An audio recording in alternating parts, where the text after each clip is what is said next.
Mi nombre es Dolores Smith. Para los que no me conocen, soy directora de FreeQuest Academy, fundadora. FreeQuest Academy es un colegio digital privado de Florida, de Estados Unidos. Nosotros tenemos un colegio donde los chicos no van a un edificio, sino que reciben todos los contenidos de manera remota. Bueno, en parte de ese camino tiene que ver con la historia de mis hijos. Yo me mudé hace muchísimo tiempo a un pueblo muy chiquito en Villa Langostura y mis hijos tuvieron una oferta educativa muy limitada, por decirlo de alguna manera, con lo cual llegamos a un sistema homeschooling en Estados Unidos y de ahí luego pasamos a un colegio digital y ahora nosotros armamos un colegio similar, que es el que me hubiese gustado a mí tener cuando yo era chica y también el que me hubiese gustado que mis hijos tengan desde que empezaron su educación. La visión y misión del colegio tiene que ver con centrar la educación en cada niño. Cada chico tiene su camino individual, ninguno termina el año con el mismo contenido que un compañero, así que un poco eso es la propuesta desde FreeQuest. Más allá de eso, me pareció interesante poder compartir noticias de la semana acerca de educación, de tecnología, con la mirada centrada un poco en el mundo, pero también en Argentina. Así que me tomé el atrevimiento de bajar con Claude un poco de noticias de la semana. Voy a sumar Instagram, un vivo de Instagram, como para poder también transmitir en Instagram. Bueno, como les decía, la idea de hacer este canal es hablar acerca de las noticias que surgieron, que transitaron esta semana con respecto a educación, tecnología, con la mirada puesta un poco en el mundo, pero también en Argentina. Así que voy a pasar a decir las noticias que Claude muy amablemente me hizo un resumen. La noticia número 1 se trata de educación y tecnología y dice que Microsoft publica su tercer informe anual sobre inteligencia artificial en educación. Tenemos como fuente Microsoft Source y lo que dice acá el resumen de Claude acerca de la noticia es que dice que Microsoft acaba de publicar la tercera edición de su informe anual sobre inteligencia artificial en educación y los números son contundentes. Vamos a ver qué dicen los números.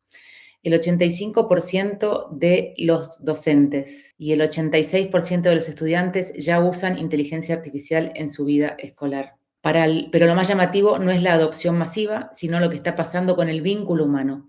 El 55% de los docentes dice que la inteligencia artificial le da más tiempo para estar con sus alumnos. Bueno, es verdad. Hoy la inteligencia artificial, la realidad es que no realiza tareas, no realiza trabajos, sino que solamente hace tareas. Así que es real lo que está leyendo Microsoft al respecto de que le deja más tiempo al docente para escuchar y conectar con sus alumnos. Lejos de reemplazar al maestro, las herramientas de inteligencia artificial parecen estar liberando tiempo para lo que la tecnología no puede hacer, la conexión real entre personas. Bueno, esto que plantea acá es súper interesante. Miren justo lo que estaba diciendo, que lo que hace la inteligencia artificial, que mucha gente en la educación estamos viendo qué hacer con el formato o con la nueva tecnología de la inteligencia artificial, los colegios la prohíben. Vi también que muchos colegios en Dinamarca, en Noruega creo que fue, hay una noticia en Dinamarca de que prohibieron el acceso a los celulares a los colegios. Bueno, cada uno está pensando, cada país está pensando, cada colegio está pensando qué hacer con este tema. Fíjense lo que dice acá este informe en Microsoft, que lo que hace es que la inteligencia artificial, al realizar tareas que son de los maestros, lo que hace es dejar más tiempo para la conexión real entre personas. Junto al informe, Microsoft anunció nuevas herramientas gratuitas para docentes, diseñadas directamente con feedback de educadores y basadas en ciencia del aprendizaje. Bueno, no nos olvidemos que también acá hay un interés en vender, así que bueno. La segunda noticia dice, Google presenta herramientas de inteligencia artificial para docentes. La fuente es Google Blog. Dice, en la conferencia ISTE de este año, uno de los eventos de tecnología educativa más importantes del mundo, Google presentó novedades que van a cambiar la forma en que muchos docentes planifican y acompañan a sus alumnos. Lanzó una nueva integración de Gemini, donde Google Classroom, dentro de Google Classroom, que permite a los docentes crear guías de estudio interactivas, práctica adaptativa para exámenes y apoyo personalizado para cada estudiante. El maestro elige qué materias alimentan la herramienta y puede ver en tiempo real cómo interactúa cada alumno. Bueno, esto es lo que hablábamos antes. Todas las propuestas hoy de inteligencia artificial, hasta el momento, por lo menos en lo que yo estoy al tanto, tiene que ver con tools, son herramientas, no son reemplazos de docentes, sino que son softwares o aplicaciones para que los docentes se apoyen. Obviamente esto lleva capacitación docente. Nosotros tuvimos dentro de FreeQuest, venimos hace un mes capacitándonos en Claude, nos estamos tomando todos los viernes. Nosotros tenemos dentro del equipo de FreeQuest chicas muy jóvenes y después tenemos mucha docente que de repente son jubiladas y no saben el desafío que es para la gente de mi edad o de edades mayores a la mía, ponerse en contacto con tecnologías nuevas. Es un esfuerzo, lleva tiempo, lleva paciencia, lleva frustración, y yo no sé qué capacidad tiene la masa del equipo de los docentes en el planeta, no hablo solo de Argentina, para que esto suceda. Pero bueno, sí, nada, es un proceso que todos vamos a tener que pasar, no solo en la parte de educación, sino en todos los trabajos, el uso de inteligencias artificiales y de aplicaciones de software para poder mejorar en nuestro trabajo. Es increíble lo que se logra y recomiendo mucho que tomen cursos de Claude. Hay muchos en YouTube, desde principiantes, tipo desde Claude para principiantes, que duran 2-3 minutos, y hay otros que duran 3 horas, así que depende de la disponibilidad horaria de cada persona. Tercera noticia, el movimiento de microescuelas en Estados Unidos supera el 1.000.000 de estudiantes. Fuente, Kaipo Learning y Microschooling Center. Estas son todas noticias de esta semana. ¿Qué es una microescuela? En Estados Unidos están apareciendo muchas ofertas escolares que son escuelas muy pequeñas, que no son escuelas enormes, sino que son edificios o espacios pequeños, con atenciones un poquito más personalizadas, con mentorías, donde se acompaña a los alumnos de una manera mucho más personalizada. Las aulas son de muchos menos chicos, muchas veces se integran grados escolares y muchas veces la propuesta educativa también, al ser clases más chicas, es bastante más, se sale de lo tradicional y se busca que los chicos se relacionen con contenido de repente que es más útil para ellos. Algo está cambiando en la manera en que las familias estadounidenses piensan la escuela. Las microescuelas, espacios educativos pequeños, flexibles, centrados en el alumno, ya reúnen entre 750.000 y 2.1 millones de estudiantes en este país. Fíjense lo que es esta tendencia que apareció hace no más de 2 años, así que el movimiento no para. Estados como Georgia, Tennessee y Texas aprobaron leyes específicas para proteger su funcionamiento. El modelo combina grupos pequeños, aprendizaje por proyectos y protagonismo del estudiante. Lo que nació como una respuesta a la pandemia se convirtió en una tendencia educativa que no tiene marcha atrás. Y bueno, esto es también lo que vemos nosotros desde FreeQuest, la visión de que la educación tiene que estar centrada en el alumno, que no podemos más tener clases de 30 chicos.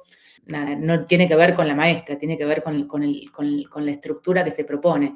Planificar las clases, donde en esta clase, en estos 45 minutos, vamos a enseñar fracciones y los chicos que aprenden más rápido se tienen que transitar 45 minutos para una lección, y los que les cuesta un poco más o demoran más tiempo en comprender, en 45 minutos, si no lo entendieron, quedaron afuera de la clase de fracciones. Es imposible dar para los maestros también. Me parece que hasta esta propuesta de microcolegios es más rica para un docente, porque también el docente calculo que se frustra. Yo no soy educadora, quiero repetir eso una y otra vez, sino que hablo de mi experiencia personal, hablo un poco por lo que veo de mis alumnos, pero no tengo formación en educación, y sí creo que muchos docentes comprometidos con su trabajo se frustran también con la estructura. Entonces, esta estructura viene a proponer también un espacio donde los chicos disfrutan y los docentes también.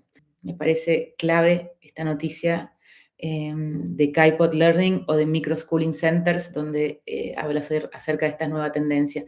En Argentina tengo entendido que no existen, así que bueno, para pensar. Leí también, no sé si esta semana o la anterior, que en Cava estaban también trabajando en una legislación para acompañar, creo que ahora está más adelante. La última noticia sobre tecnología y educación dice: la inteligencia artificial en educación pasa de la experimentación a la gobernanza. La fuente es EdTech Innovation Hub. Y la noticia dice: hasta hace poco la pregunta era, ¿usamos inteligencia artificial en el aula? Hoy esa pregunta ya está respondida. La inteligencia artificial está en casi todas las aulas. La nueva pregunta es cómo y bajo qué condiciones. El 2026 está marcado por la aparición de políticas educativas específicas sobre inteligencia artificial en todo el mundo. Ohio, por ejemplo, aprobó una ley que obliga a los distritos escolares a tener una política de inteligencia artificial antes de julio de este año. El eje ya no es la novedad tecnológica, es la responsabilidad, los límites de datos y el rol del docente como conductor del proceso. Y acá tenemos nuevamente este concepto de que el rol del docente vuelve a ser repensado y quizás nosotros en FreeQuest el docente no es quien transmite la información, esto es un sistema que tenemos nosotros, no es que es lo que está sucediendo, sino que contamos desde FreeQuest cómo hacemos. Nosotros entregamos los contenidos a través de plataformas, ponele.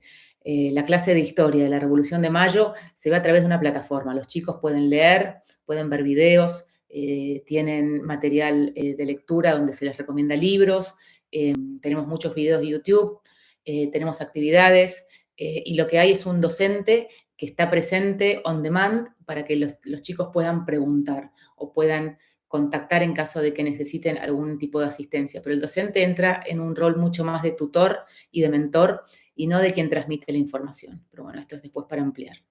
Luego tenemos todas estas noticias que dije anteriormente, son como del mundo, y luego tenemos las noticias de educación en Argentina. Tenemos la primera noticia, que es vieja, pero no la quiero dejar de tocar porque es la base de donde estamos dirigidos en Argentina con el cambio normativo.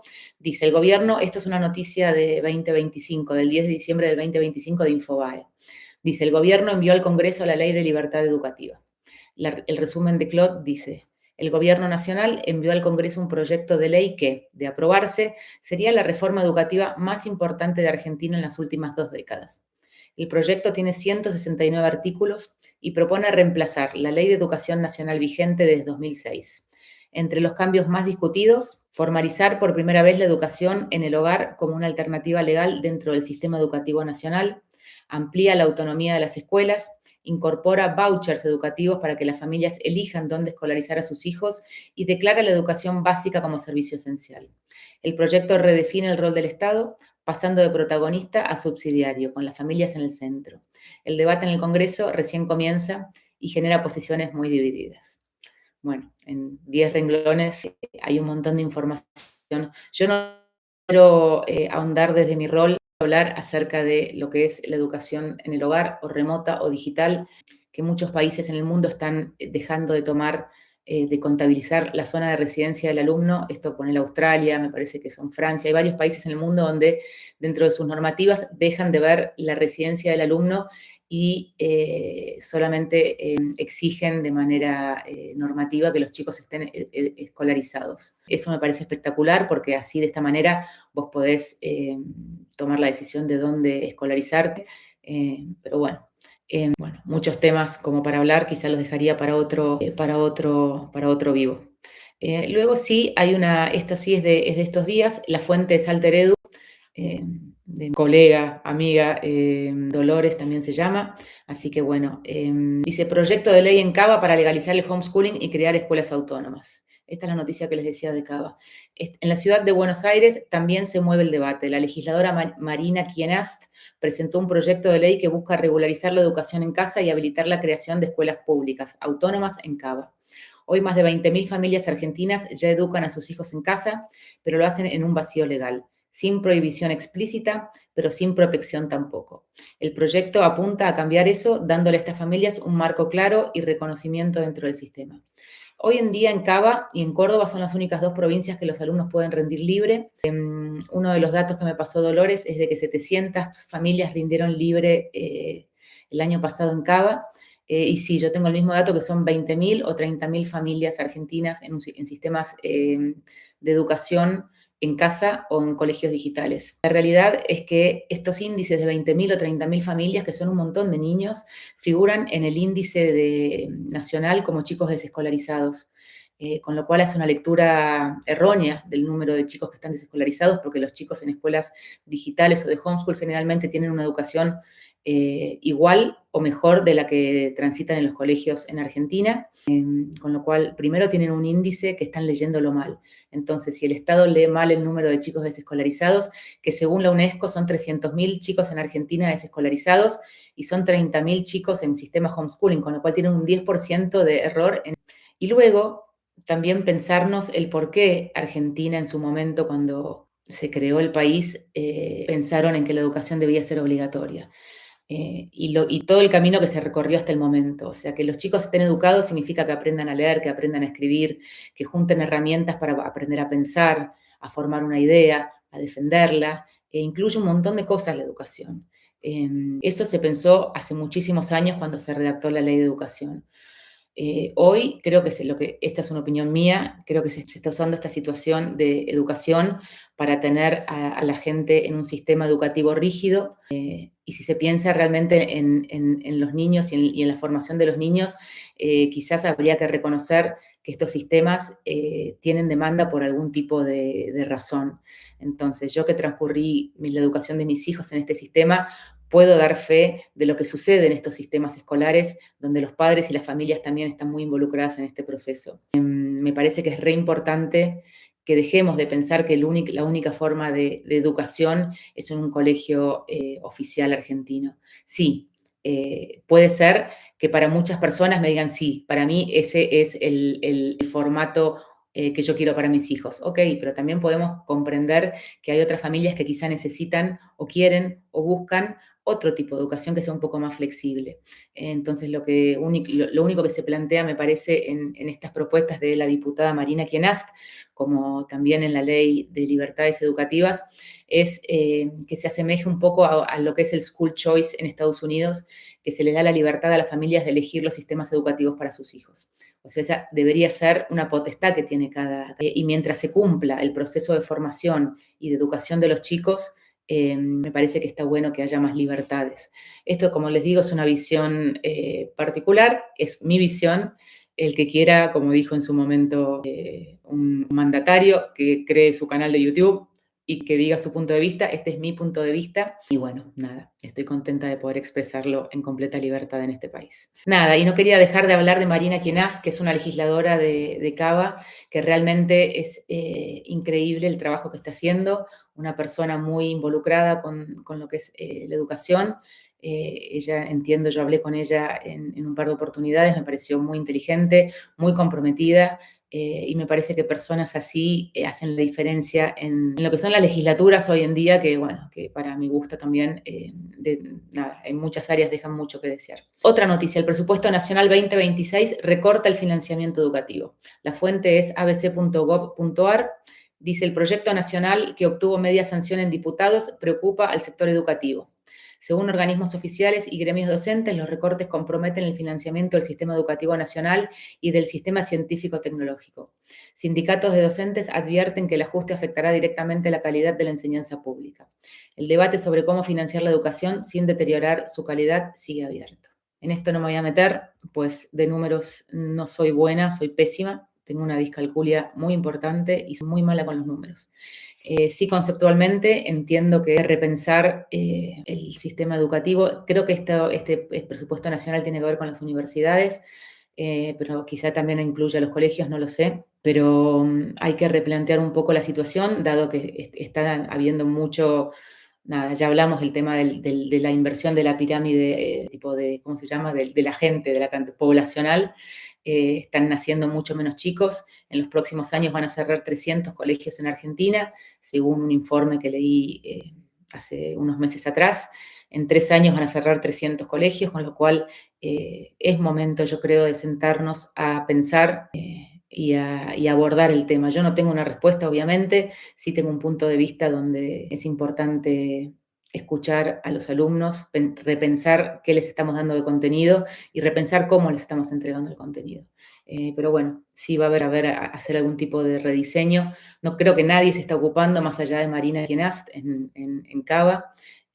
No escucho mucha propuesta. O sea, sí sabemos todos que hay que cambiarlo, pero estaría bueno que alguien se sienta a trabajar en una propuesta. Bueno, educación alternativa en el mundo como último eje, la libertad de elegir escuelas, un debate que se globaliza, la fuente es Education Week. Dice, un análisis publicado en Education Week este mes pone en perspectiva algo que muchos no saben. 37 de los 38 países que integran la OCDE ya permiten a las familias elegir escuelas fuera de su zona de residencia. La libertad educativa no es una idea nueva ni radical. Es la norma en la mayoría de los países desarrollados. Chile, Australia, Países Bajos y Suecia son citados como modelos con distintos enfoques. Lo que crece ahora son instrumentos más flexibles. cuentas de ahorro educativo que permiten pagar tutores, microescuelas o materiales de aprendizajes alternativos, ampliando las opciones más allá de las escuelas tradicionales. Otra noticia. El aprendizaje por proyectos, eso es lo que hacemos en FreeQuest, demuestra que los jóvenes aprenden mejor haciendo. El aprendizaje por proyectos demuestra que los jóvenes aprenden mejor haciendo. La fuente es eSchool News y Claude, el resumen que me hizo fue: un informe publicado este año trae datos que confirman lo que muchos educadores ya intuían. El 46% de los estudiantes de la generación Z dice que el aprendizaje práctico y con las manos es lo que más impulsa su interés. Y cerca de un tercio aprende mejor cuando puede ver la conexión con el mundo real. El aprendizaje basado en proyectos donde los alumnos trabajan con problemas reales, colaboran, crean y presentan, está siendo adoptado masivamente en contextos STEM, ciencias, tecnología, ingeniería y matemáticas STEM, como respuesta a la desconexión que genera la enseñanza tradicional. Los resultados muestran más motivación, más colaboración y más pensamiento crítico. Acá voy a hacer un paréntesis porque muchos de los padres que llegan a FreeQuest expresan que sus hijos están como deprimidos, que están apáticos y que van al colegio con un tedio y que no encuentran engagement, como que no les motiva los contenidos del colegio. No hace falta que yo lo diga acá, creo que todos estamos de acuerdo con que esto sucede. Obviamente siempre rescato de la escuela tradicional el tema social y creo que muchos chicos son felices y tienen grupos de amigos. Entiendo que a otros no les pasa esto, así que por eso también vuelvo a hacer hincapié en las libertades educativas para que las familias puedan también elegir lo mejor para sus hijos. Pero más allá de eso, miren acá este informe que habría que mirarlo específicamente. Pero qué importante que es, primero, pensar en el futuro de los chicos, de los alumnos, como para darles contenido que les sea útil el día de mañana. Y no solo les sea útil, sino que en el presente lo disfruten, puedan explayarse, puedan aprender, puedan ellos ser quienes se motivan para preguntar, para querer saber más. Nosotros estamos haciendo un taller ahora esta segunda mitad del año institucional de cómo armar tu propia empresa. Ayer tuvimos una reunión con los chicos para acompañarlos en cómo vienen con el armado de sus proyectos y una de las chicas presentó un proyecto espectacular, que tiene que ver con tecnologías de dron y qué sé yo. La verdad que me parece espectacular que hoy chicos de 12, 13 años puedan estar haciendo un negocio o un proyecto que involucre armar un dron con cierto objetivo para ayudar y que tenga un impacto social.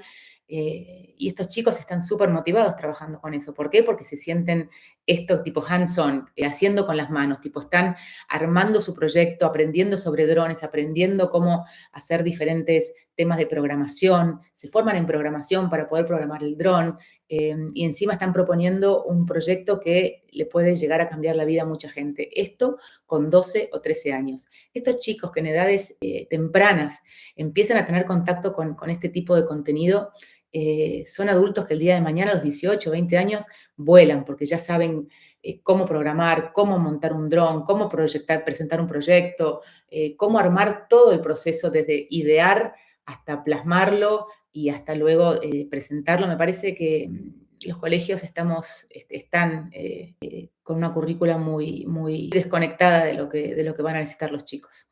Y la última noticia que me propone Claude es homeschooling en América Latina. Crece la práctica, falta el marco legal. La fuente es Oxford Research Encyclopedia of Education. Un estudio académico publicado en la Oxford Research Encyclopedia of Education documenta lo que está pasando con la educación en casa en América Latina. La práctica crece de manera sostenida en casi todos los países de la región, pero en la mayoría de ellos existe un vacío normativo. No hay leyes que lo prohíban, pero tampoco que lo regulen. Brasil, México y Chile avanzan en la construcción de marcos legales. Argentina, como ya vimos hoy, también está en ese debate. Lo que antes era marginal empieza a ser una conversación pública en toda la región. Acá estamos viendo un poquito lo que a veces sucede en las sociedades, que los cambios en las leyes vienen del pueblo. Yo nací en el 76, muy atrás en el tiempo, y cuando yo nací, para que los chicos y los jóvenes entiendan, el divorcio no era legal, así como lo escuchan. El divorcio empezó a ser legal a partir de una ley que salió en el 86. Así que vos, si te casabas, no te podías divorciar. Eso salió obviamente como como una propuesta del pueblo, de la gente, que ante la falta de la adaptabilidad o de la representación de la ley en el presente, la ley tuvo que ser modificada. Creo que acá está pasando algo, nada, ante la falta de respuesta de una educación más ágil, mejor, que sea útil para los chicos, hay mucha gente que directamente decide cambiarse y tomar la educación de sus hijos en manos propias. ¿Por qué? Porque son 15 años de educación, 16. O sea, se te pasó ese tiempo y ya después los chicos crecieron, pasa rapidísimo. A mí me pasó, yo pensé que mis hijos, nada, iban a ser siempre bebés y la verdad es que en 18 años pasan a ser adultos. Lo que uno no acompañó, no aportó, lo que un niño no absorbió en esos años, es difícil que después pueda volver a reestructurar o armar una estructura. Todos sabemos lo que nos cuentan, lo que nos cuestan los cambios, así que nada, muchas familias deciden tomar en manos propias la educación de los chicos porque algún tema, alguna falla del colegio, de los colegios, y bueno, nada, esto es lo que sucede, terminan tomando la educación como homeschooling o como colegios digitales, y bueno, nada, son cada vez más. Es importante que el Estado reconozca esto, porque si no lo reconoce pasa como hablamos al principio acerca de los índices, que se leen índices que son erróneos, y de repente tampoco el Estado puede estar presente. Si el Estado puede llegar a oficializar este sistema, de alguna manera puede tener índices, puede tener estadísticas y puede acompañar a las familias. Así que bueno, esto fue el Noti EdTech del día de la fecha. No sé si habrá salido bien, si habrá salido mal, pero bueno, vamos a tratar de todos los viernes bajar las noticias de la semana. Los invito a opinarme, a comentarme. Así que bueno, les dejo un saludo y acá siempre disponible para conversar.